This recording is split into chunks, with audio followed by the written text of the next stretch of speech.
Uma semana muito difícil essa que nós passamos.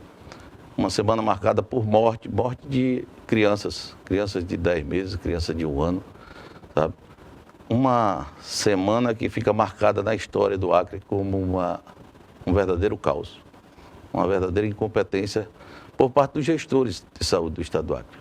E durante o decorrer do programa, você, telespectador, vai assistir que tudo isso que está acontecendo hoje vem sendo avisado através de relatórios à Secretaria de Saúde do estado do Acre, sabe? Aos encaminhamentos a quem fiscaliza, principalmente a quem fiscaliza, e nada tem sido feito. Tá? Isso é que é o mais difícil, porque você prevê antes, você fiscaliza, você diz o que vai acontecer, e as autoridades, infelizmente, deixam acontecer. Parece que só abre os olhos, ou só percebe depois que o caos está verdadeiramente instalado. Essa situação não é de agora, ela é desde o início desse governo, e vem também de governos passados. Mas nós temos que responsabilizar quem está agora na gestão. E quem está agora na gestão é o governador do estado, Gladys Cameli, e a secretária de saúde, a médica, a doutora Paula, que não está aqui presente, nem ela, nem o governador. Porque eu creio que não tenham o que falar, porque numa situação dessa não tem o que falar, tem o que fazer. Fazer é prioridade. Mas nós vamos conversar hoje aqui com o presidente do Sindicato dos Médicos, sabe? Doutor Guilherme Pulitier. Doutor Guilherme está ali à frente com a equipe de médicos, com a equipe de profissionais do Sindicato da Saúde e vem fazendo um trabalho muito bonito. Eu tive a oportunidade de acompanhar agora o trabalho dele e nós vamos bater um papo aqui interessante. Nós também estamos aqui com o doutor Éder Murari. Doutor Éder, ele é urologista, tá? Está fazendo uma consultoria aqui no estado do Acre, implantando serviço de urologia no estado. E essa semana já fez para mais de 20 cirurgias de urologia pelo Sistema Único de Saúde, o SUS, atendendo os pacientes lá de Sena Madureira e de outras regiões. E isso é muito bom para o estado do Acre, nós estamos felizes com isso. Queremos registrar aqui a presença dos acadêmicos do último ano da UFAC, da Uninorte, da UAP e de outras universidades. Pessoas que vieram aqui participarem e trazer assim, acompanhar, perguntarem aqui, fazer uma integração desse momento. E logo mais já voltaremos para o primeiro bloco.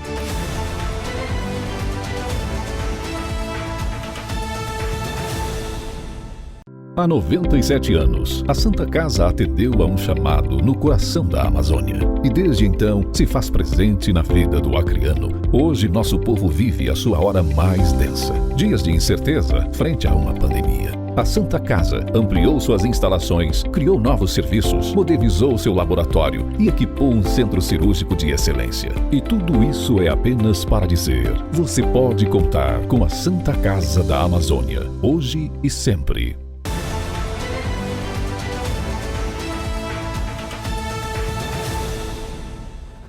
Estamos agora aqui para começar essa palestra, esse bate-papo, sabe? Onde, com certeza, o telespectador vai ficar mais consciente de tudo isso. Doutor Éder Murari, mais uma vez, seja bem-vindo aqui aos nossos estúdios, aqui da TV Rio Branco, sabe? É uma honra recebê-lo aqui no estado. É uma satisfação e alegria muito grande saber que o senhor está implantando o serviço de urologia ali na Santa Casa. É uma deficiência muito grande no estado que nós temos, sabe? Uma fila imensa e o senhor já reduziu aí mais de 20 cirurgias essa fila nessa semana. Então seja muito bem-vindo, atendendo o paciente do SUS que está regulado via município. Nós estamos gratificados com a sua presença, sabe? E esperamos que a gente faça uma parceria de trabalho aí que dê certo e que ajude esse estado tão carente. Nós também estamos aqui com a presença do nosso médico, presidente do sindicato. Tá? E eu vou passar a palavra aqui para o presidente do sindicato, porque na semana passada, presidente, nós conversamos aqui e recebemos o deputado vice-presidente da Assembleia Legislativa do Estado. Nós conversamos também com o sindicato dos funcionários do Estado, conversamos com o Corém, aqui presente no debate, conversamos com vereadores, pastores, sabe, e médicos aí, relatando a dificuldade da saúde. Só que quando eu fui observar, eu ia ali receber, quando eu fui observar o trabalho de vocês, eu constatei que vocês, tudo aquilo que foi discutido, que vem sendo discutido ao longo dos anos, já fizeram relatórios, já de fiscalização, já constataram isso e deram encaminhamentos. Eu gostaria que você fizesse um relato dessa questão. Bom, primeiramente, bom dia, agradeço o convite de estar aqui, quero cumprimentá-lo, cumprimentar também o doutor Éder e desejar boas-vindas, né, e sucesso aqui no tratamento dos nossos pacientes com problemas urológicos. A gente realmente precisa de bons profissionais aqui no nosso estado, a demanda é muito grande, você já deve ter percebido. Saudar os acadêmicos de medicina, tanto aqui da Federal, do Acre, como da Uninorte e também da Bolívia. Dizer que o nosso trabalho é um trabalho muito antigo já, né? A gente tem um histórico aí, talvez um dossiê, eu possa dizer, de denúncias, né, e de encaminhamentos de documentos constando as deficiências das mais diversas unidades no nosso estado, né? A gente está sempre fiscalizando, ouvindo denúncias de colegas, né? Os colegas geralmente denunciam, mas têm receio de mostrar a cara, né? Naturalmente por medo de perseguição, receio de perseguição, que é uma prática antiga aqui, né? Quando a gente denuncia, geralmente a gente sofre algum tipo de represália, nem sempre tão visível, né? É um assédio velado, mas é um assédio, é o que a gente percebe. A gente tem problema com alguns gestores em unidades que perseguem profissionais, e aí o sindicato está aqui justamente para garantir que eles trabalhem em paz e, consequentemente, possam oferecer para a população o melhor tipo de atendimento possível, né? O que eu brinco, eu falo que exigem tanto que a gente faça um atendimento humanizado, mas a gente mesmo não é tratado de forma humana. E eu tenho elementos fartos aqui para defender o que eu estou dizendo, né? A gente trabalha em condições, eu diria, sub-humanas, né? Com sobrecarga de trabalho, excesso de pacientes, condições inadequadas, eu diria, em todos os aspectos, né? Se você quiser conhecer qualquer sala de atendimento médico nesse estado, você vai achar, no público, você vai achar algum tipo de problema. Eu desafio você a achar uma sala perfeita, ideal, que você fala, nossa, eu faria meu consultório privado aqui. Você não vai achar. A gente vai ver ou problema de iluminação, ou muito ruído, ou um ar-condicionado que está fazendo barulho, gotejando, um buraco no teto. Isso é comum, né? Isso virou rotina e todo mundo se acostumou com isso.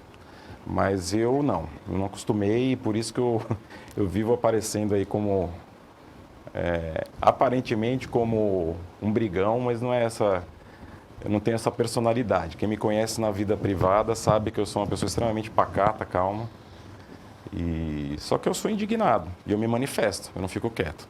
Doutor, falando das questões das condições, eu tomei conhecimento, o senhor fez agora recentemente uma inspeção, agora no mês de maio, principalmente e levou, depois dessa inspeção, ao conhecimento, parece que marcou com a secretária de Estado.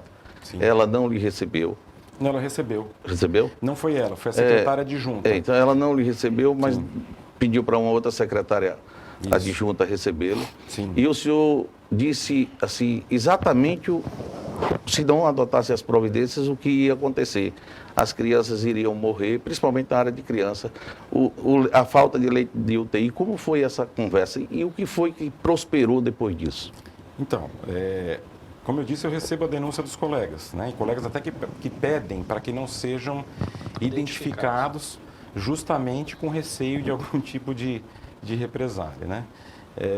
E juntei todas essas informações e marquei uma reunião na CESACRE com as secretárias adjunta e secretária de Assistência à Saúde, para relatar o que estava acontecendo na pediatria, né? Um excesso de pacientes chegando a todo instante, graves, e também concomitantemente chegando casos, eu diria que simples, né? Que não deveriam estar ali, na verdade.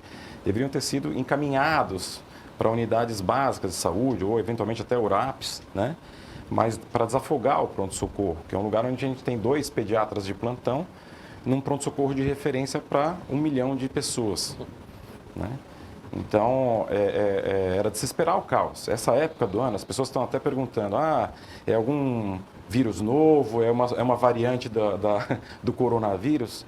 Olha, não temos notícia de uma nova variante. Não podemos descartar, claro, mas se a gente for ler todas as reportagens nesta época do ano, antes da pandemia, isso já acontecia. Por que está acontecendo nessa intensidade agora? A resposta é simples, né? A gente tinha um monte de criança afastada das escolas, né? Em aula, como que fala? Online, né? Online. À distância. Aliás, extremamente difícil isso, né? E, de repente, ou seja, 2 anos sem adoecer, né? Trabalhos científicos mostraram aí que a incidência de doenças respiratórias, principalmente de vias aéreas, despencaram nesses 2 anos. O Tite, por exemplo, chegou a ter 80% de queda. E, naturalmente, por quê? Porque as crianças geralmente contraem essas doenças quando estão em ambiente coletivo, né? Quando compartilham o mesmo ambiente. E, geralmente, é ambiente fechado, escola, creche. Isso não é uma exclusividade do nosso país. A gente vê isso na Austrália, Estados Unidos, Japão, Europa, ou seja, é mundial o fenômeno. A questão é que era previsível que no momento em que as aulas voltassem, em que as máscaras fossem retiradas, né? E que chegasse a época, coincidiu com a época de chegada do influenza, o vírus essencial respiratório, que é o causador da bronquiolite. Muita gente falando, bronquiolite. Bronquiolite não é só causada por esse vírus, também por outros, mas predominantemente por esse. Era esperado que isso fosse acontecer. Mesmo assim, a gente recebendo a denúncia desses colegas, falando, Guilherme, está lotado aqui a emergência, nós estamos com a enfermaria sobrecarregada, todos os leitos ocupados, e a gente não tem mais ventilador, não tem vaga em UTI, estamos com criança esperando. O que acontece? Se você tem uma sala de emergência com duas macas ocupadas com crianças entubadas em ventilação mecânica, se chega a terceira, naturalmente, não tem o que fazer. Ela fica no colo da mãe, vai sentar numa cadeira e não tem como você fazer qualquer tipo de procedimento. Aí o que aconteceu? Fui levar isso para a secretaria para que providências fossem tomadas. E solicitei que a gente mudasse aquela triagem ali do pronto-socorro, que houvesse uma triagem efetiva, né, que funcionasse para a pediatria. Porque ela funciona para os adultos, mas para as crianças não. Praticamente todas as crianças que chegam ali no pronto-socorro acabam entrando na emergência. Veja bem, se a gente está num serviço de emergência, a gente precisa priorizar emergências. Senão nós vamos atender resfriado comum numa sala de emergência, a gente tira o foco do plantonista, do emergencista pediátrico, para atender uma patologia mais simples. Quando ele tem que focar nos casos graves. Ele tem uma enfermaria cheia de crianças, né? A enfermaria ali está com 7, 8 leitos, se não me engano, ali. É improvisado, é uma observação, não é uma enfermaria, né? Todas, eu fui na quarta-feira ou quinta, agora eu estou até perdendo o timing aí. Todas as crianças estavam com oxigênio contínuo e com máscara facial. Talvez uma ou outra não tivesse entubada ali, mas porque ainda era uma questão de tempo. Doutor, caso grave, e a posição da secretaria para o senhor, para o sindicato, qual foi? Sempre, né? A gente relata, notifica, encaminha para o Ministério Público também, para que seja realmente protocolado, né? Que a gente tenha um protocolo. E a CESAC fala, nós vamos ver isso, tá? É o gerundismo, né? Vamos estar fazendo, estamos providenciando, mas na prática, né, aquilo que o executivo tem que fazer, que é executar, não faz. E o Ministério Público marcou alguma reunião, trouxe chamou o sindicato, chamou a secretaria? Não. Eu soube ontem que o Ministério Público ia apurar a situação, né? Eu estou até esperando aí, vou ver um espaço na agenda essa semana para falar com o Ocimar, que é o promotor da saúde, né? Para compartilhar com eles mais informações que a gente tem e até propostas, se é que a gente vai ser ouvido. Mas tudo, a gente antecipou isso, eu antecipei isso com bastante antecedência. Para ser mais preciso, acho que foi dia 3 de maio, né? E a gente teve essas ocorrências no decorrer do mês de maio e agora no mês de junho. Parece que foram 5 óbitos em maio e 4 agora já no mês de junho, em 10 dias, em 9 dias. O que a gente percebe, doutor, é que, por exemplo, nessa semana que aconteceu tudo isso, que crianças, esse clamor público de criança com 10 meses perder a vida, por falta realmente de uma atenção do Estado, de uma condição que o Estado tem obrigação constitucional de prestar O que a gente observa é que o governo do Estado, por exemplo, ontem eu estava em casa assistindo televisão e comecei a observar propaganda. Já fizemos mais de 1.000 e poucas cirurgias, já fizemos isso na saúde, já fizemos aquilo. Quando, na verdade, esse fato é irreal, sabe? Esse fato é irreal. Quando, na verdade, é por causa do clamor público que se teve, mas você não vê uma ação do Estado dentro do pronto-socorro com relação à falta de medicação, à estrutura, onde é que estão aqueles leitos que foram abertos de UTI, por que se não adaptou nessa questão? Quer dizer, já foi dada sugestão por parte do sindicato. Agora, eu acho que nós estamos assim, fazendo uma política diferenciada. Por que diferenciada? Porque nós estamos levando os problemas para quem tem a obrigação de fazer, mas não faz. Mas também não apura. Então nós temos que, no final desse programa, eu vou dar um encaminhamento aqui e pedir ajuda aqui de uma pessoa para que o presidente da República, o Ministério da Saúde, adote uma fiscalização mais rígida em cima disso. Eu agora quero voltar mais uma vez uma pergunta para o senhor, esse bate-papo aqui é muito saudável, é com relação à fiscalização do centro cirúrgico. Vocês fizeram agora uma fiscalização no centro cirúrgico e o relatório é um relatório muito com fotos, com depoimentos, com ilustrações. Eu fiquei assim, realmente estarrecido. Como é que está o centro cirúrgico nosso aqui, desse nosso hospital de urgência e emergência? Para mim, ele devia fechar, né? A gente só não fecha porque é a nossa referência de emergência. Mas do jeito que está, não poderia estar funcionando nesse instante. Nós temos poucos anestesistas, um por plantão. Para 3 salas? Para 3 salas.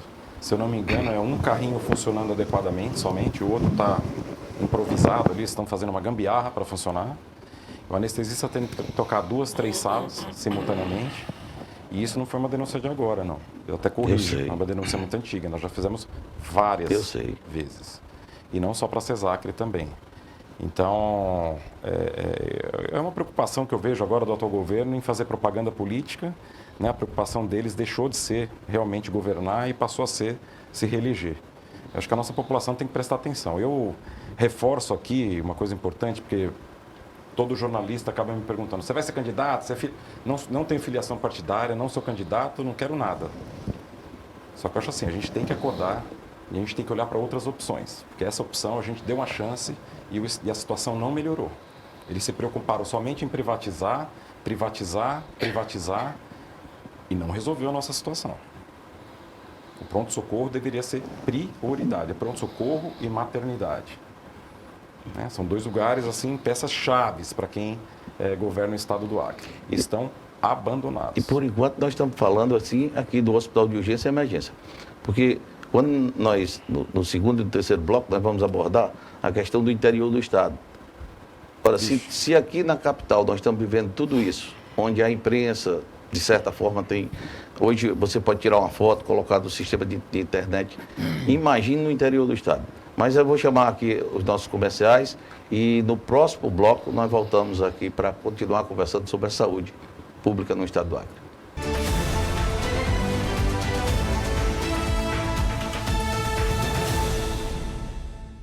Hospital Oftalmológico Veloso, referência em saúde dos olhos com tradição e excelência na prestação de serviços, oferecendo a maior gama de serviços oftalmológicos do Acre.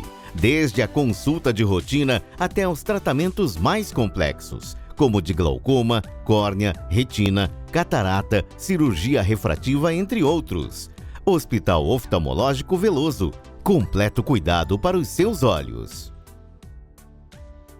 A Santa Casa da Amazônia está sempre em busca das melhores soluções em saúde e qualidade de vida para o acreano. E é pensando nisso que a Santa Casa da Amazônia começa a oferecer os serviços de telemedicina e home care, com capacidade de atendimento em todos os bairros de Rio Branco. Você ainda pode se consultar com um médico através da telemedicina, realizando consultas sem sair de casa, através do agendamento pelo telefone 3223-4608. Santa Casa da Amazônia, com você, hoje e sempre.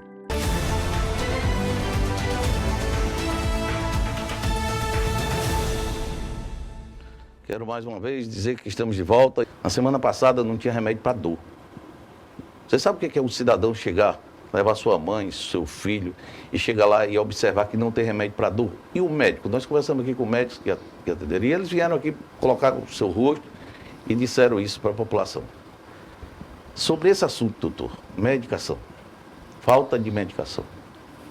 Esse foi um dos motivos que me fez entrar no sindicato, na verdade, né?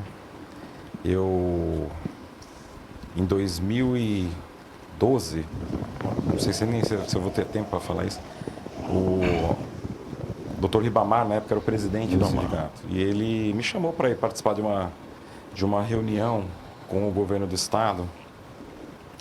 E eu sou pediatra, né? Então ele queria que eu fosse representando a pediatria. E ali começou a minha saga, né? Atrás dessa situação. Eu sempre tive,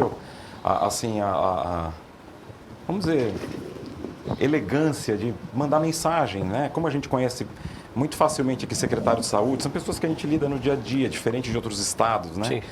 Então mandava mensagem pro secretário, o secretário adjunto, fulano, tá faltando tal remédio, fulano. Imagina você ter um abscesso para tratar e não ter oxa, não ter cefalotina, e a opção que você tem é ceftriaxona. Eu nunca tratei um abscesso com ceftriaxona na minha vida, não sabia nem se funcionava. E acabou dando certo, era o que tinha. Né? Uma coisa tão básica, né? A gente não está falando de medicamento de alto custo. Talvez a ceftriaxona seja mais cara, eu nunca olhei isso, né? Olha que interessante. E nós começamos sempre a fazer esse levantamento, né? Levantamento, encaminha, levanta, encaminha. Então, quando a gente estoura alguma notícia dessas, acredite, porque, na verdade, a situação está insuportável. Né? Vocês estão enxergando a ponta do iceberg. O problema é muito mais embaixo, é muito mais profundo do que vocês possam imaginar. Então, eu fico assim, indignado, denuncio, falo, os colegas têm encaminhado, e eu tenho visto até que os colegas têm perdido esse medo. Tem. Antigamente, para você ter uma ideia, a gente ia nas unidades hospitalares, o médico não tirava foto com a gente, né, Flor? Não queria sair na foto com alguém do sindicato. Isso mudou. Agora a gente vai, vamos tirar uma foto. Todo mundo se abraça, parece time de futebol. Né? Porque eles se sentem acolhidos por nós. Como se a gente pudesse trazer alguma coisa. A gente não tem como resolver o problema, mas a gente tem como lutar e ser o porta-voz de todos os colegas. Até depois convido todos os acadêmicos aqui para a gente marcar uma reunião lá no sindicato, porque vocês são o futuro. E acho que o futuro de vocês, se a gente não fizer nada agora, é sombrio. Existe uma proposta até do sindicato do Pará, que é o Sindimepa. Eles têm uma ala jovem lá, de não formados ainda, de médicos que estão no internato, como vocês, justamente para criar essa consciência e para a gente já trabalhar o futuro do sindicato. Né? Porque a gente não vê boas perspectivas aqui. A gente está vendo muito médico que se forma aqui e ir embora. Né? Procurar residência fora ou fazer residência aqui e ir embora, porque justamente não está tendo acolhimento para esses profissionais, e é a hora que a gente precisa. Nós já passamos ali pelo pronto-socorro, pela falta de medicação, fomos lá ao centro cirúrgico, em cima das fiscalizações que o senhor fez, e a UTI. Vamos lá, UTI é outro drama também. UTI a gente teve um problema crônico aí com falta de profissionais, de representante técnico, né? O responsável técnico, né, que a gente fala pela UTI. E falta de medicações também. Temos problemas de escala. Na verdade, no meu conhecimento, todas as escalas das mais diversas unidades têm algum tipo de furo. Os colegas têm que se desdobrar, fazer plantão extra, que está muito mal remunerado, por sinal. Fazem muito mais por amor à camisa mesmo do que por questões financeiras. Eu dou exemplo aí, a gente estava falando da anestesia, vamos falar de escala, né? A anestesia, esse fim de semana, no domingo, estava sem anestesista na escala. Como que o pronto-socorro fica sem o anestesista? Mas já avisamos a secretária, ia ser providenciado. Então a gente faz esse serviço de apoio, porque na verdade deveria ser feito pela gestão, né? A gestão pega a escala, vê que tem um problema de furo, opa, vamos resolver, vamos trazer fulano, vamos contratar Beltrano, ponto final. Estaria resolvido. Não, precisa vir uma queixa de um colega que está lá, que está vendo que vai ter furo. Falar para a gente falar para a secretária, para ela resolver. Até esse momento, aqui eu fiz questão de bater um papo assim direto com o presidente do sindicato, fazer perguntas, e deixei o doutor Éder Murari aqui como ouvinte, assistente aqui desse bate-papo. Porque o doutor Éder é de Brasília, ele veio aqui, implantou o serviço, veio para fazer a implantação do serviço de transplante de rins e fígado, sabe? E hoje está aqui dando consultoria para fazermos uma implantação de um serviço e atender paciente de SUS lá na Santa Casa de Misericórdia. E essa semana já fez para mais de 20 cirurgias. Essas cirurgias que ele fez são pacientes do interior do estado, regulado para a Santa Casa.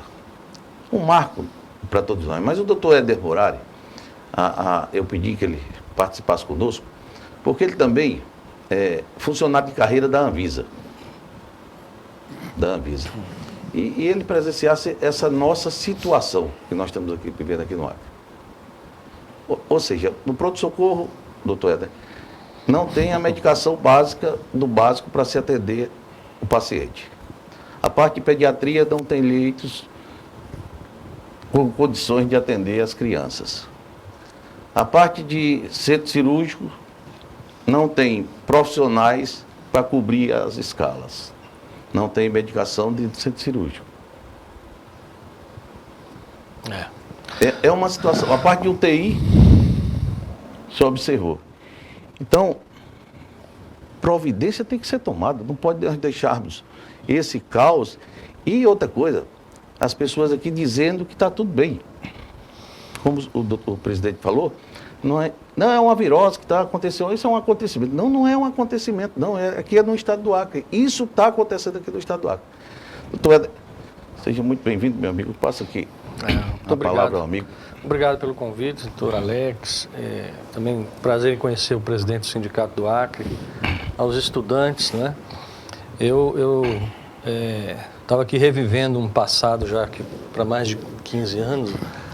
Eu, além de servidor de carreira da Anvisa, fui presidente da Federação Nacional dos Médicos, que reuniu os 52 sindicatos do Brasil durante 3 mandatos, antes de eu entrar na Agência Nacional de Vigilância Sanitária.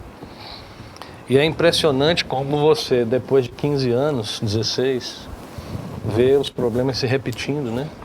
De certa forma, não é para desanimar os estudantes, mas o que o presidente do sindicato falou, ele está com toda a razão.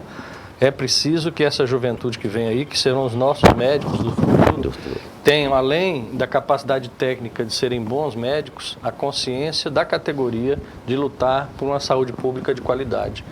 Essa é uma luta que não se acaba em décadas, né? Eu passei por tudo isso, me lembro uma vez, nós tivemos que interditar, também nessa época, mais com a atividade nacional, unidades de saúde no Rio de Janeiro, em função dessas condições. O que é triste é que isso se repete, sobretudo no serviço público, que é onde atende a maioria da população mais humilde do Brasil. Eu não posso aqui falar em nome da Anvisa, evidentemente não tem esse mandato e nem não é essa a intenção. Eu estou aqui numa atividade pessoal, não é? Nessa consultoria. Mas eu fui gerente geral de qualidade e gestão hospitalar da Anvisa. E uma das coisas que me mais deixava indignado é o fato de a gente pegar e apertar muitas vezes o serviço privado para que ele tenha qualidade e fazer uma certa vista grossa com serviços públicos. Que é isso, você tem uma unidade de terapia intensiva com furo na escala, você tem um anestesista para um pronto-socorro que deve atender a população, e essa população que procura esse pronto-socorro com certeza é a de mais baixa renda, e às vezes o poder do Estado, ele passa os olhos sobre isso. Olha, pode deixar assim mesmo, porque é o filho do pobre que está sendo atendido. Porque se um filho de algum gestor, algum político, for atendido num desses pronto-socorros da vida ou na UTI e vier a falecer ou ter qualquer problema em função da carência de profissional ou de qualidade do atendimento, a repercussão com certeza seria outra, né? Então, de certa forma, me dá muito desalento de ver essa situação aqui depois de tantos anos, né? Eu tenho vivido isso. Eu participei da 20ª Conferência de Saúde, que instituiu basicamente essas legislações do SUS. Eu já estou meio velho já, Mas, e nós vimos o tanto que é importante o SUS agora na pandemia, né? Se não fosse o SUS, nós tínhamos talvez tido mais perdas de vidas humanas aí. Mas eu espero que aqui vocês, os gestores do Acre, consigam resolver esse problema, né? E que o sindicato mantenha firme a luta pela qualidade na saúde pública. Isso aí é muito... a gente fica triste com essa realidade, mas é muito bom ver que após esses anos vem mais jovens médicos aí lutando para erguer essa bandeira e deixar ela... Que o povo merece a saúde pública de qualidade, né? Todo mundo merece ser atendido de maneira igual, né? Independente da sua condição social. É isso que a Constituição diz, né? Saúde é um dever de todos, né? Um direito de todos e um dever do Estado. Então é muito importante você ter entidades fortes, atuantes, gestores comprometidos com a saúde, né? E eu espero que a gente obtenha melhoras. Em relação ao trabalho na Santa Casa, acho que a gente vai ter a oportunidade depois de detalhar melhor. Mas não se justifica por nenhuma razão, independente da cor partidária que está no governo, pessoas morrerem por falta de atendimento, né? Isso é uma coisa que não é política de governo, isso é política de Estado. Eu fui coordenador do sistema de transplantes e é uma coisa que permanece independente desse ou daquele governo, né? A saúde pública de qualidade é um dever de todos os gestores, né? A população paga imposto para isso. Então, realmente, os médicos têm que protestar, os gestores têm que fazer o seu papel, os jornalistas têm que apontar as falhas, o Ministério Público tem que atuar com rigor para coibir essas coisas, porque a população não merece essa carência, né? Nós vivemos num país muito rico, apesar de todos os problemas, né? O orçamento do Ministério da Saúde é muito grande e muitas vezes não é falta de dinheiro, de recursos, é falta de gestão mesmo, né? E faltar de pirona, medicação para dor, coisas do gênero. E não penso que é só aqui no Acre, em várias cidades do Brasil acontecem coisas semelhantes, não é? Eu tenho aqui uma mensagem, na segunda-feira eu encaminhei para a doutora Paula. Eu disse assim: doutora Paula, boa tarde. Doutora Paula é a secretária de Estado de Saúde. Tomei conhecimento que hoje pela manhã chegou ao pronto-socorro a medicação que estava faltando: furosemida, amidarona, dipirona, tramal, ciprofloxacina, dentre outros. Graças a Deus por isso. Soube que não tem material para lavar os instrumental e que, se não providenciarem, as cirurgias vão parar.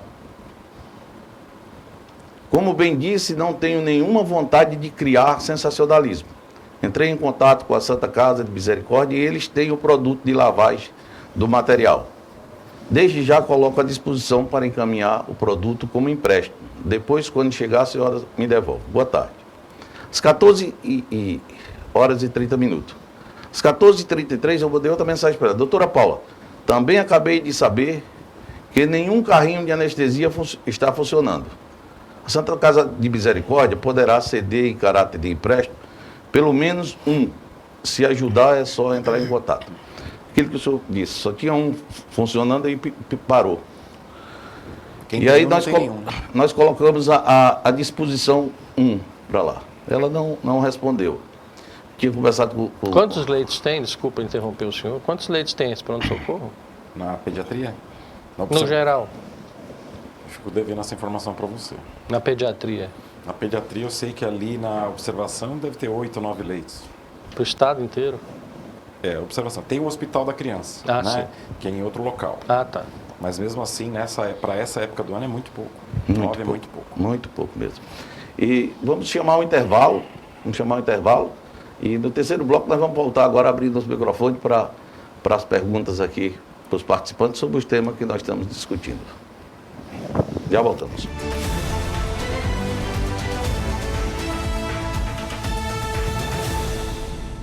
Sofisticação, alto padrão, estilo e elegância. Você só encontra na Home.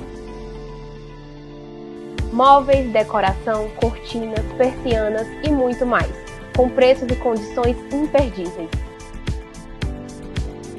Parcelamos em até 18 vezes sem juros nos cartões. E o melhor, levamos tudo até sua casa ou escritório e montamos seu ambiente de acordo com a sua necessidade. Vem pra Home. Há 97 anos, a Santa Casa atendeu a um chamado no coração da Amazônia. E desde então, se faz presente na vida do acreano. Hoje, nosso povo vive a sua hora mais densa. Dias de incerteza frente a uma pandemia. A Santa Casa ampliou suas instalações, criou novos serviços, modernizou seu laboratório e equipou um centro cirúrgico de excelência. E tudo isso é apenas para dizer: você pode contar com a Santa Casa da Amazônia, hoje e sempre.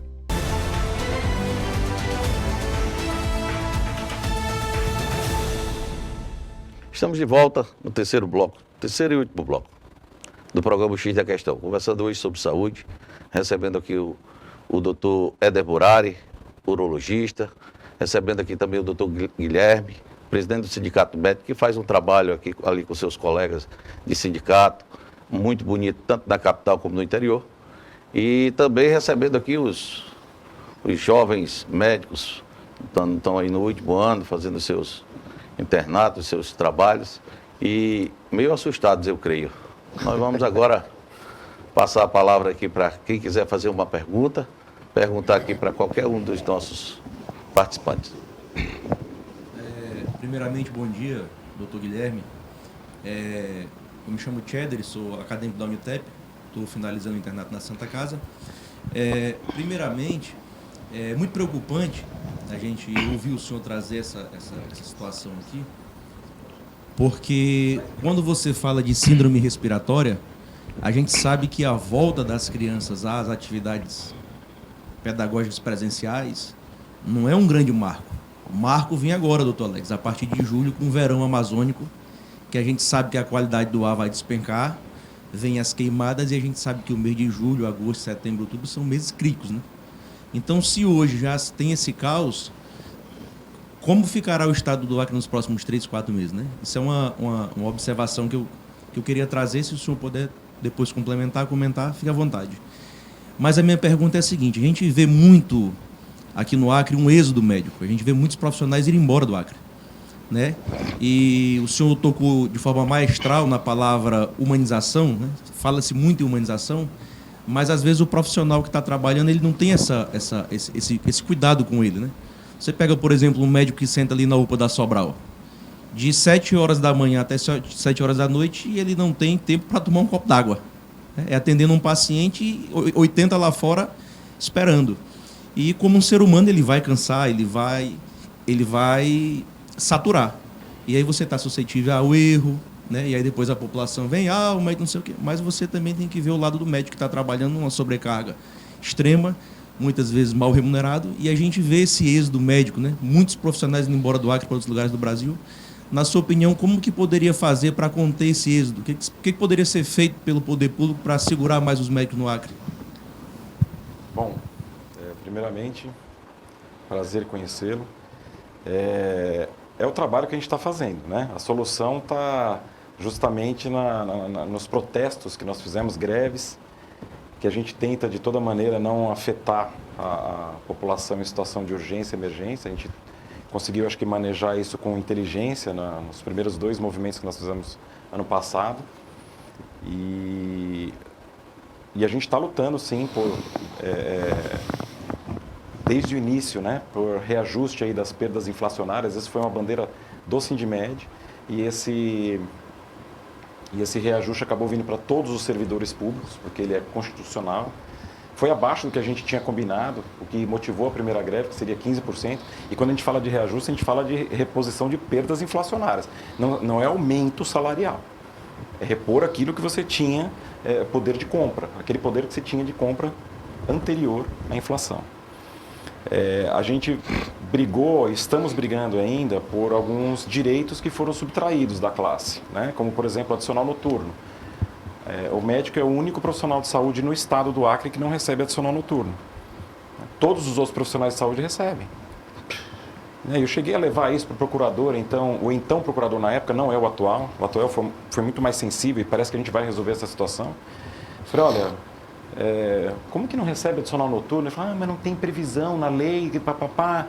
Eu falei, tudo bem, ótimo, bem argumentado, mas por que os outros profissionais de saúde recebem? Eles recebem? Eles recebem. E isso faz 1 ano. né? Então, a medida é a seguinte, agora não tem jeito, é a gente colocar as propostas na mesa, exigir aquilo que é de direito, como isso, né? Nós vamos paralisar novamente, eu já antecipo aqui, em assembleia realizada na sexta-feira, agora dia 10, definimos que haverá nova paralisação a partir do dia 30 e podem ficar tranquilos porque já estamos elaborando aqui um plano para que o atendimento infantil não seja prejudicado, pelo contrário. Nós estamos com uma ideia muito interessante aqui, não posso soltar ainda porque nós estamos traçando uma estratégia, mas de modo que as crianças não sejam afetadas, que a gente consiga ampliar até o atendimento, mas paralisar, protestar em outros serviços onde a gente sabe que não há urgências nesse momento e que podem ser adiados. Você tocou num assunto importante, que é a questão da queimada, que chega agora, né, no mês de julho. Mas eu acho, assim, agora, depois que infelizmente aconteceram todas essas mortes, eu acho que a Secretaria tomou um choque, né? E providenciou leitos de semi-intensiva, já deu uma desafogada no pronto-socorro, pena que tardiamente, vidas foram perdidas, né? Saiu uma reportagem minha dizendo que eu estimo que metade das crianças poderiam estar vivas, né? Se houvesse a estrutura adequada, talvez até mais, talvez todas, não sabemos. E talvez no meio dessas crianças a gente tivesse aí um Albert Einstein e nós perdemos crianças com potencial aí de trazer muito futuro para o nosso estado. E fora a perda que traz para os familiares, e eu me solidarizo a todos os familiares do sindicato, né, em nome de todos os médicos, porque inclusive a mãe que fez o depoimento deixou bem claro que não houve em momento algum negligência, né, que os profissionais deram tudo de si e que foi realmente uma situação desesperadora. Foi uma cena realmente quase de filme. Que coisa. Quando a criança faleceu, os profissionais se abraçaram, ajoelharam, rezaram, choraram juntos. A colega me ligou no dia, falou: Guilherme, eu assinei 2 atestados de óbito hoje, pelo amor de Deus, vai lá. Eu falei: putz, mas eu já fui. Não fizeram nada ainda, não fizeram nada, vamos de novo. E fomos de novo, fomos essa semana novamente. Quer dizer, tudo era previsível, mas aquela coisa, não acredito. E quando a gente fala, né, tem aquela história de: vocês estão fazendo isso para ter aumento. Quem fazendo isso para ter aumento? Calma aí, alto lá. Nós reivindicamos condições de trabalho desde sempre. A gente precisa criar condições de trabalho ideais. Claro. E isso não é benefício para o médico. O médico não está ali por uma questão de luxo. Não quero uma cadeira confortável. Eu preciso de uma cadeira confortável porque eu vou atender gente, eu vou atender ser humano. Eu não vou atender papel. Porque as pessoas que atendem papel têm condições adequadas e a gente não. Tem salas bem iluminadas, tem computador de ponta e a gente não. Tem um papel lá, porcaria, de 5ª categoria, uma caneta qualquer que não funciona, um estetoscópio que a gente sabe. A gente leva estetoscópio. Vocês já estão acostumados aí. Vocês vão fazer no internato, já leva seu otoscópio. Por quê? Porque o que tem nas unidades de saúde é um lixo. É uma porcaria. Um estetoscópio decente hoje, um Littmann, está custando quase R$2.000. Eles compram de R$30. É essa a diferença. É assim que eles tratam o povo. Só que a gente, quando a gente vai trabalhar, a gente leva o nosso, de R$2.000. Diga-se de passagem. É importante que a população saiba disso. Que quem está segurando a saúde, do jeito que dá, são os profissionais de saúde. E principalmente nós, médicos, que carregamos esses materiais pesados, caros. É comum você ver médico levando oxímetro, levando material. Quem devia fornecer isso é o Estado. Na rede privada, vai num hospital, no Sírio-Libanês, no Albert Einstein, em São Paulo, para você ver. Tem tudo. Você tem o melhor otoscópio, da melhor marca. Porque isso aumenta o teu poder diagnóstico, a tua acurácia. O resultado diminui a internação. Os resultados são claros. Quer dizer, falta visão. No final fica mais barato. Claro que fica mais barato, porque se a gente consegue interceder, né, com mais eficácia, com mais resultado e tem menos complicações, diminui a fila. Claro. É que nem aquela história, cada real que você investe em saneamento básico é 3 que você economiza, deixa de gastar com tratamento. Tem que se tomar uma providência. Tem que se tomar uma providência. O Sindicato dos Médicos já fizeram a parte dele. O CRM já fizeram. Tá? A população protesta. Sabe? Agora vocês que fazem imprensa desse estado do Acre, vocês também têm uma parcela de colaboração em tudo isso, porque a gente pode, vocês que têm compromisso com o governo, com o sistema, mas vocês não podem se omitir de falar a verdade. Vocês não podem se omitir de dizerem para a população isso que o presidente do sindicato acabou de dizer aqui.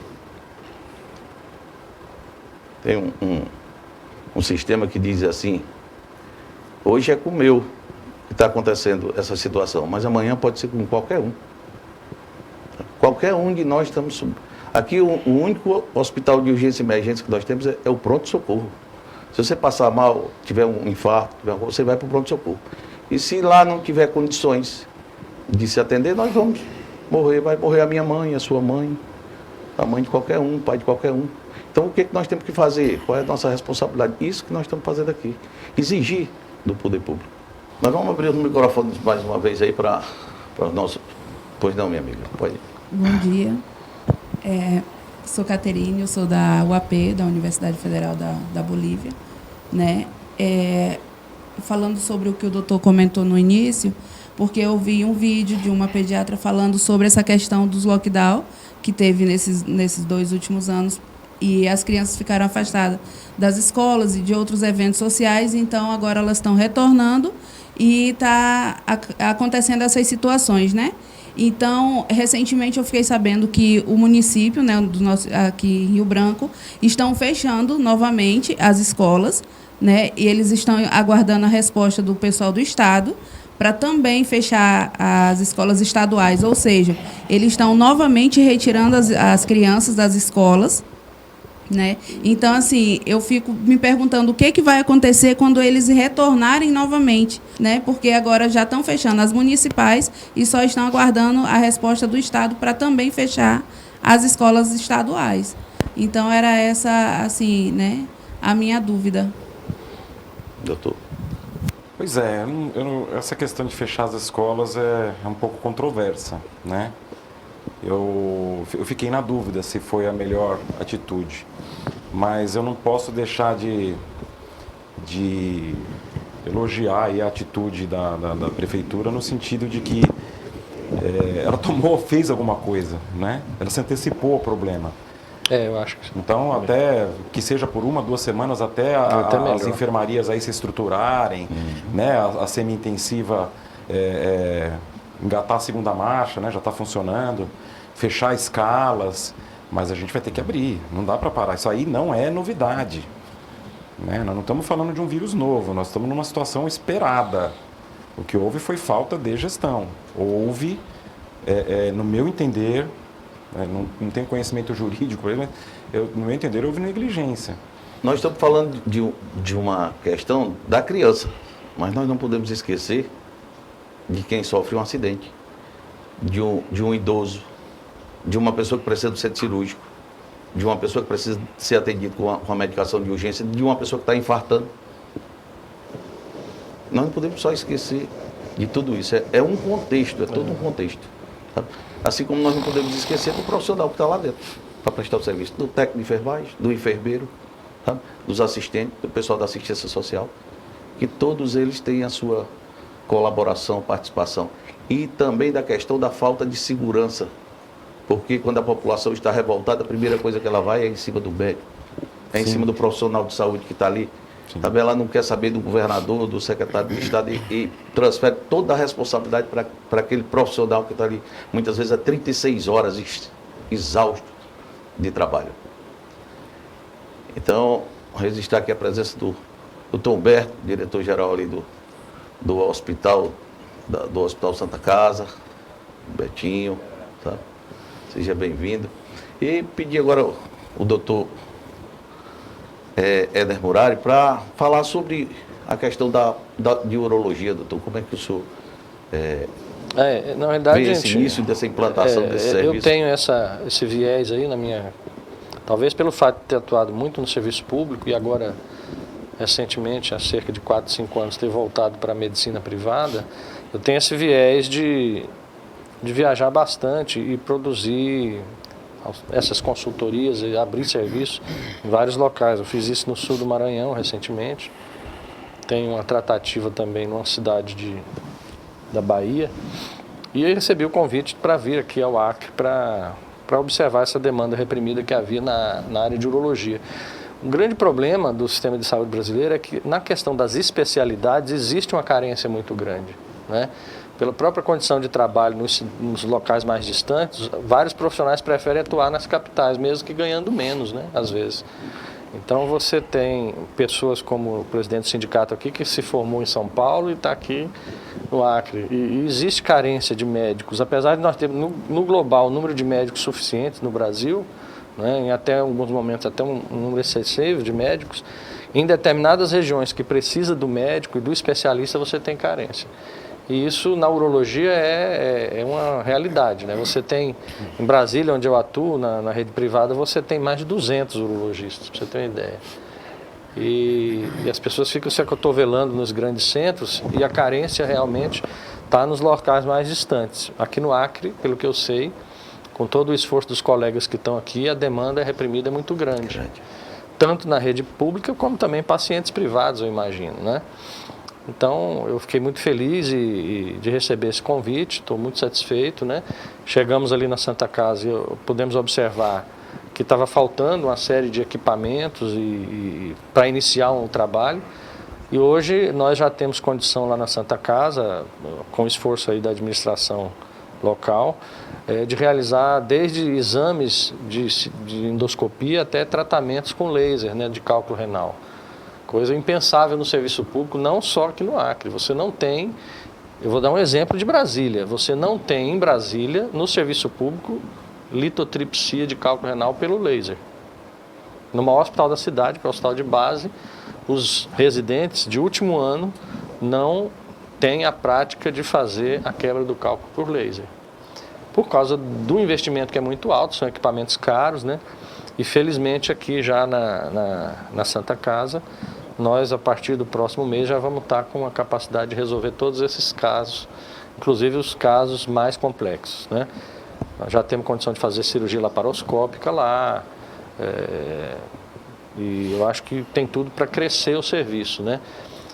Já falei aqui para o Alex que necessariamente deverá haver outros colegas urologistas, porque medicina é assim, você é vítima do seu sucesso, né?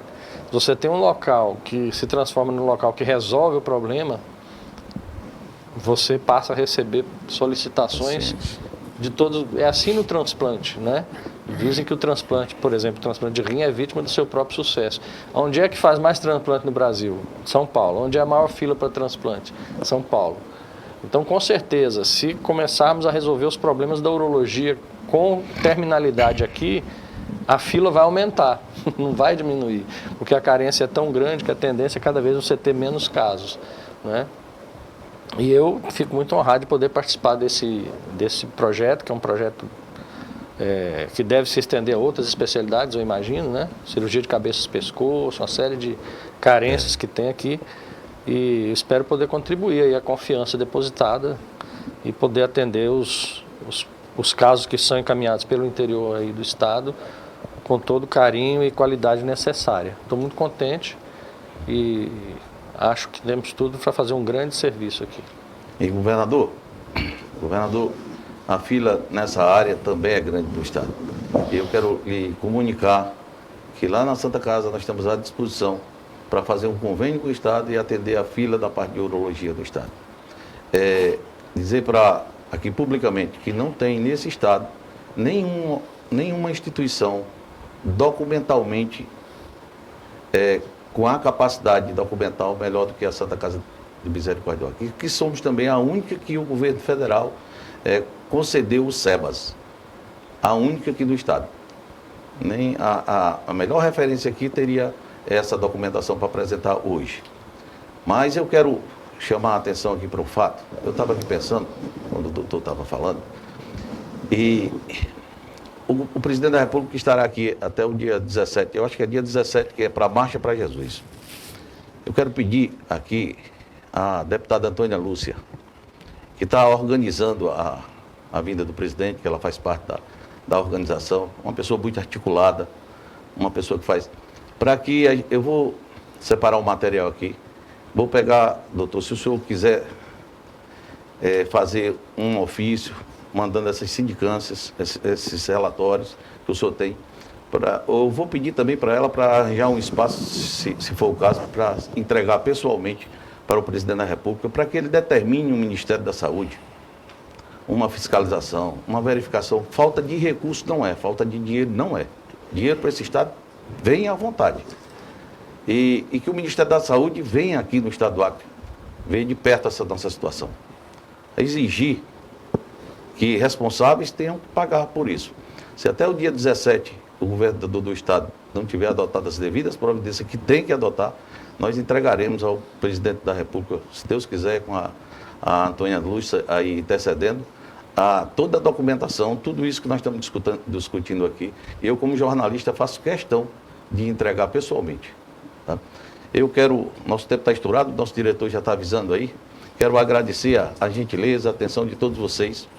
Quero agradecer ao senhor e passar a palavra, doutor, para as suas considerações finais. Mais uma vez, o programa X da Questão vai estar sempre aqui aberto para recebê-lo. E muito obrigado. Eu sou fã do trabalho de vocês. Fã do trabalho de vocês. Fã do trabalho da doutora, da nossa presidente do CRM, que também ali tem feito um trabalho muito bacana, muito bonito. E eu acho que é isso. As instituições têm que se unir e têm que se conversar, e que o Ministério Público acompanhe isso de perto, porque o Ministério Público é fundamental nessa questão. Bom, agradecer mais uma vez o convite para o Alex, saudar aí o doutor Éder, pedir ajuda lá em Brasília, né? A gente está na hora do Acre já ter seu hospital universitário, né?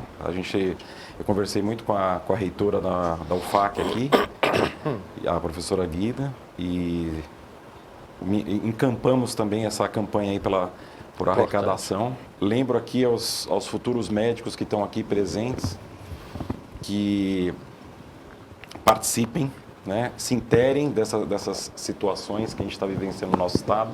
Acho que a maior parte de vocês deve ser daqui e quer ficar aqui, tem família aqui, vai criar raízes aqui. Então a gente precisa de gente com garra, com sangue nos olhos mesmo, para a gente fixar mais colegas e bons colegas, para a gente melhorar a nossa residência médica, que está também sendo sucateada. A gente não teve nem tempo de falar disso, né, pelo governo do estado, com essas terceirizações, né? E dizer para vocês que assim, o nosso chefe no estado é o povo. Nosso chefe não é governo. Não é o governador, não é a secretária de saúde. Eles estão ali, nós somos dali. Então, quando vocês assumirem esse cargo, espero que assumam, porque a gente está lutando por concurso público justamente para vocês, para nos ajudarem nessa linha de frente. É uma situação de guerra que a gente vive e há anos. Né? Às vezes tem esses picos, esses problemas, mas a gente vivencia eternamente problemas na saúde. Que vocês respeitem sempre o paciente, sempre aqueles que vão estar ali sendo consultados com vocês. Esqueçam a pressão dos gestores. Eles querem que a gente atenda rápido. Eles querem que a gente atenda muitas pessoas, não importa a qualidade. O bom médico, vocês vão ver isso. O bom médico para eles é quem atende muito. Fulano atendeu 70 pacientes, o outro atendeu 30. Só que eles nunca estudaram e viram se esses 70 que foram atendidos pelo que foi, entre aspas, mais eficiente, não voltaram no dia seguinte. Esse é um bom trabalho para TCC aí, para quem quiser. Né? Ver a eficácia realmente desses pacientes que são atendidos, do resultado, vamos dizer assim, né? Dos pacientes atendidos em pronto atendimento. E é isso que a gente precisa, mais qualidade. Não importa o tempo que vocês levem. O paciente que está na sala, ele merece todo o melhor de vocês. Quem tem que dar conta dos 200 que estão lá fora, não somos nós. São eles que estão na gestão. Muito obrigado. Doutor Éder, suas considerações finais. Obrigado pelo convite. Fui muito bem recebido aqui no Acre, né? Eu espero que juntos a gente possa ir vencendo essas dificuldades, né? E não tem jeito de formar bom médico se não tiver qualidade de atendimento e estrutura para fazer o trabalho, não é? Então, se você não trabalha num local que tem uma estrutura que te ofereça experiência profissional de capacitação, tanto do ponto de vista humano, intelectual, quanto da parte de estrutural mesmo, dos equipamentos, é muito complicado você sair com experiência suficiente para atender o povo. E o nosso patrão, eu concordo com ele, é o povo, não é? É o nosso paciente, é que tem que ser sempre a prioridade. Menos o cifrão e mais o ser humano. Vai ser o recado. Estouramos o tempo aí do programa, mas foi um bate-papo muito agradável. Agradeço mais uma vez aqui os donos da emissora, ao amigo Narciso Mendes, a dona Célia Mendes, ao Márcio, a todos que fazem, a Patrícia, a todos que fazem essa grande família, a TV Jornal Rio Branco. Muito obrigado, espero que tenham todos uma boa semana e que nós possamos aí dizermos no final da tarde, no começo da noite, todos os dias, estamos cumprindo com o nosso dever e com a nossa obrigação.